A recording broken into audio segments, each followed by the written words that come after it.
And he's living on the inside, roaring like a lion, like God is not dead. He's surely alive, and he's living on the inside, roaring like a lion, like God is not dead. He's surely alive.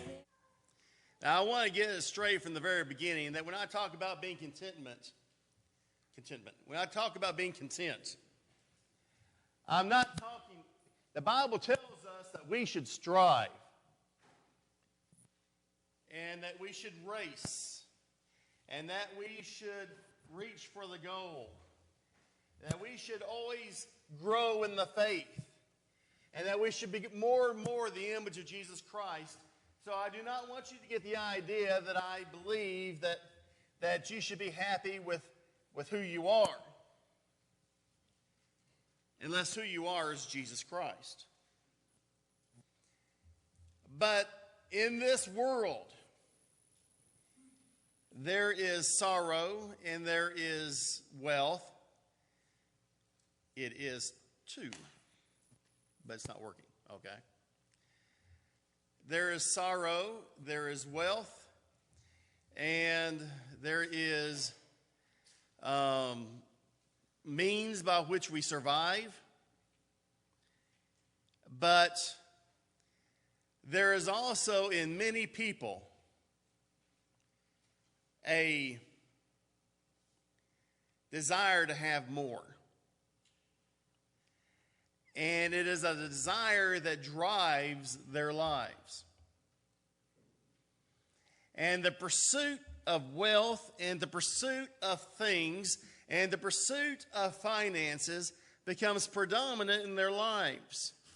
And this is not what God intends for your life. This is not what God means for your life. God did not plan on every single one of you winning the lottery or being millionaires. I don't suppose anyone won the $130 million lottery last night, did they? Nobody here? Okay. And yet, tens of millions of people invest in that every week just for the minute chance that they might win.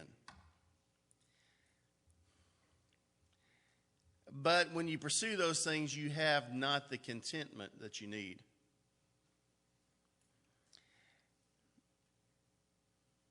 There was a turtle that slowly walked up to a tree and started to climb. And when it reached it, it began to climb carefully, slowly, reaching the very first branch. It carefully walked along it for a way, then turned so it could look at the ground. The turtle took a deep breath, and it jumped off, and it landed on the ground. A few minutes later, it picked itself up, shook its head clear, and began the journey again. And while it was climbing the tree back to the branch, two birds sitting higher up in the tree were looking in amazement at the little turtle. All this time, until one of them turned to the other and said sadly, "You know, we're going to have to tell him he's adopted."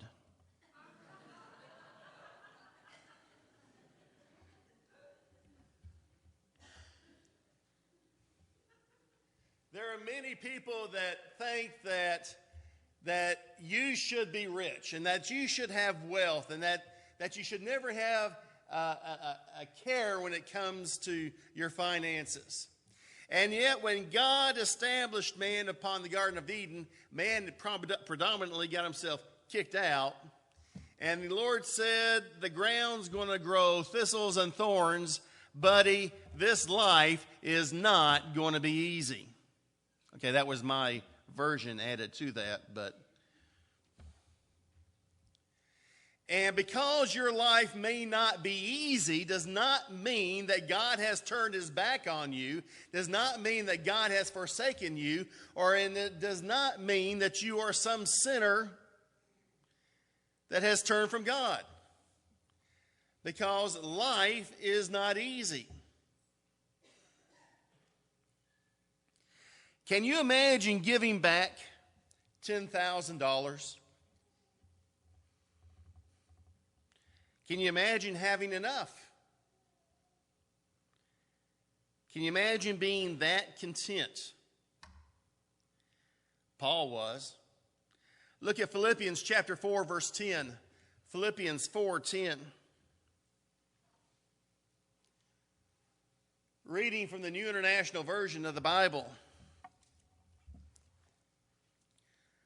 Paul writes, I rejoice greatly in the Lord that at last you renewed your concern for me. Indeed, you were concerned, but you had no opportunity to show it. I am not saying this because I am in need, for I have learned to be content, whatever the circumstances. I know what it is to be in need, and I know what it is to have plenty. I have learned the secret of being content in every situation, whether well-fed or hungry, whether living in plenty or in want. I can do all this through him who gives me strength. Contentment is a gift from God that does not necessarily come with the image of George Washington on it. We can have all the money in the world, but we can still be empty. We can still lack peace and be bankrupt to what is most important. So in order to really seek contentment as Christians, we need to clearly define our needs. Clearly define your needs. I heard a story about a wealthy employer who overheard one of his employees remark, you know, if I had $1,000, I would be perfectly content. Knowing that wealth had never brought him contentment, he walked over to that employee and said, you know, I have always wanted to meet someone who is perfectly content. So I'm going to grant your desire. He pulled out his checkbook and he wrote a check for $1,000 and gave it to her. And as he walked away, he overheard her say rather bitterly, why didn't I ask for $2,000? We need to understand that money is not a need. It is a means. Money is not a need, it is a means. You don't need money, you need what money brings. Ecclesiastes chapter 5 verse 10 states, whoever loves money never has enough. Whoever loves wealth is never satisfied with their income. This too is meaningless. An ancient philosopher named Seneca wrote, money has never yet made anyone rich. Money is a need. Money is not a need. It is a means by which we do things. There needs to be a clear definition between wants and needs. Many people have what they need, but their vision has been clouded by their wants.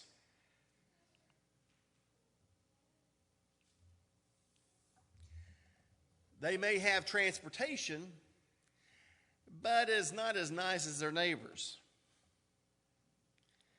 They may have a house, but it's no mansion. They may have a boat, but it takes 2 oars instead of a 500 horsepower engine. There needs to be that clear definition between what we want and what we need. Because on television, you get these mixed signals. I know I walked away from the microphone, but we get these mixed signals that these items that they're selling to us on the TV set are things that we need. You need this special exercise program to make you with abs of steel. You need this newer car because it handles so well that you don't even have to hold the steering wheel. I still can't get over this deal about how some of these cars park themselves.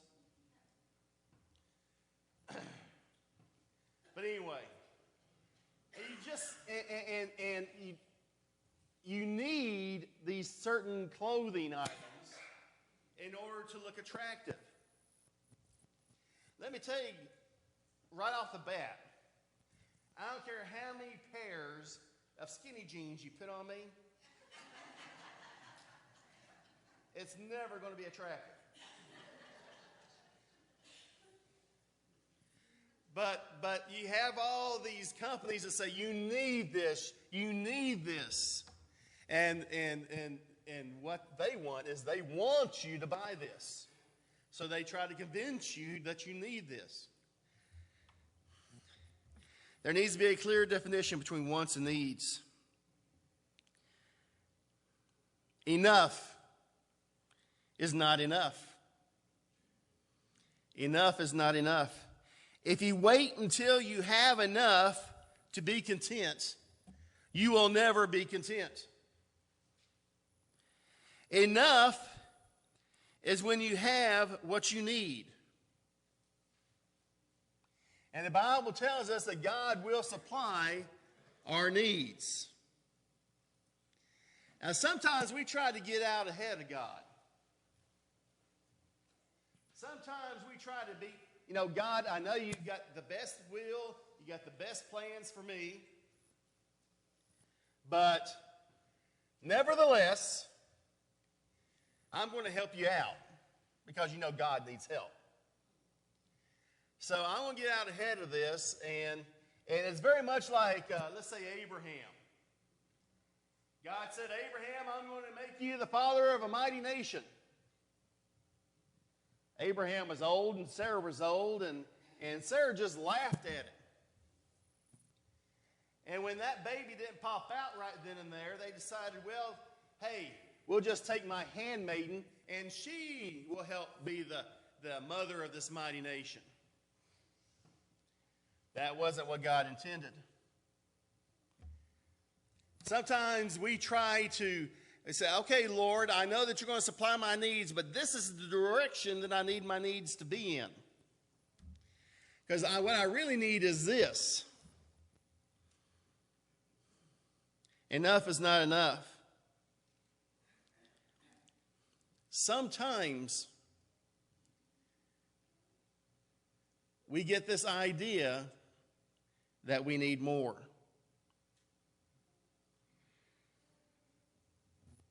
I'm sure I've used this illustration before, but I'm going to use it again.